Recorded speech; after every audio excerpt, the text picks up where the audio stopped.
我是徐乐特贝鲁罗洛。喜欢或曾经有玩过《战双帕迷石》这款游戏的玩家，一定要知道近期最大的消息就是2周年版本《摇岸方舟》已经上线啦。这次的改版内容相当丰富，除了将会推出新的独语机体哈卡玛之外，还将会对玩法、界面以及大量的细节做优化。所以不管你是回坑的、刚入坑的，还是看到机娘就压抑不住自己的，现在就让洛洛为大家做个简单的攻略，一起来看看这次的改版内容吧。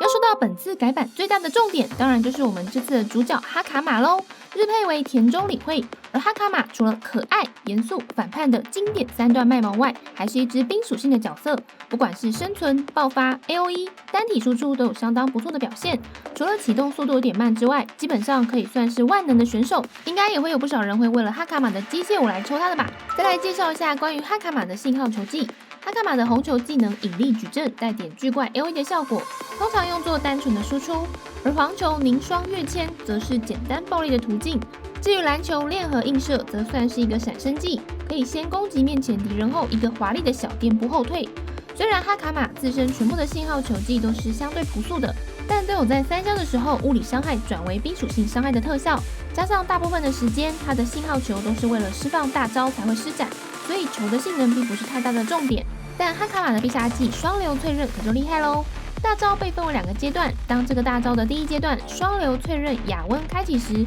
除了所有的伤害都会转为冰属外，还能够借由攻击来增加特殊的机制能量双流进程。这时候再次点击必杀，就会进入双流淬刃彻寒，并会根据你双流进程的残量，能够造成最多5600%的伤害之外，还能够让全地图的敌人瞬间进入风动状态。在风动状态下，几乎可以无视被动和击飞疯狂的输出，并且如果你还佩戴了专武和专属意识的话，还会附加额外的伤害。这段期间可以说是最重要的爆发时机，光是这个风动就完全有抽取的价值了，而且操作起来相当无脑，甚至可以说只要你会用连滚荧幕，应该就可以打出伤害上限的程度咯。另外，哈卡玛的核心被动寻猎指令也很有意思哦，这其实是一个蓄力式的跳跃攻击。当你长按闪避，就能够蓄力触发领寒进程。这个蓄力如果完成，就会大跳跃到敌人身旁进行范围攻击，且不只是蓄力期间会有霸体和额外减伤提高50%的效果。如果你的闪避值够，那蓄力被打还会再触发一次闪现。这个闪现不只是可以触发超算，也可以加速下一次领寒进程的累积哦。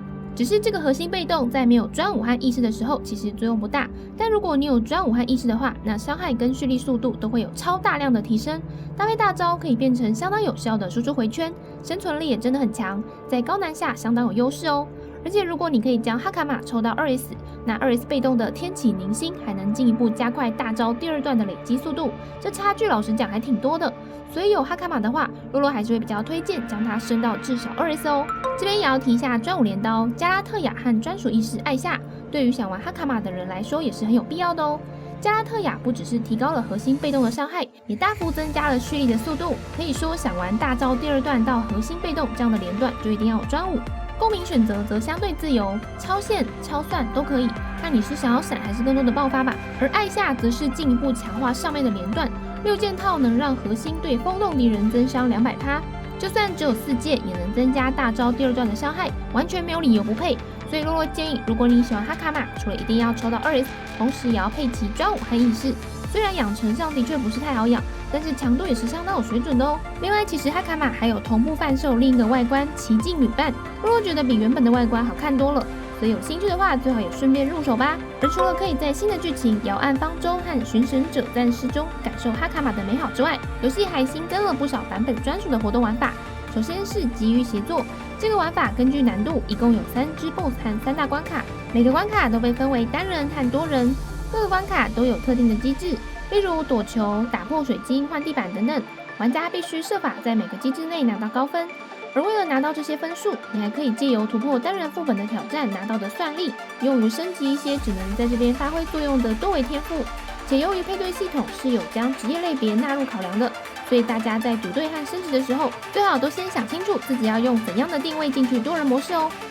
另外还有2个活动，一个是8月18将开启的分光双星，以及8月25开启的劲舞帕尼尼。这2个活动，一个是简单的节奏小游戏，另一个则是特殊的职业联席机制战为主的挑战关卡。这2个活动难度都不算高，玩起来也都很新鲜。届时就请大家自行前往体验吧。至于最后的毒域特工，除了新增难度选项外，其实与之前没有太大的不同。这部分就请各位顺手打过去吧。目前摇暗方舟版本已经正式上线，喜欢金娘的玩家可以趁现在回锅打吉语，再抽支哈卡玛犒赏下自己吧。最后这边也向大家展示一下哈卡玛帅气的战斗喽。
ミッション完了。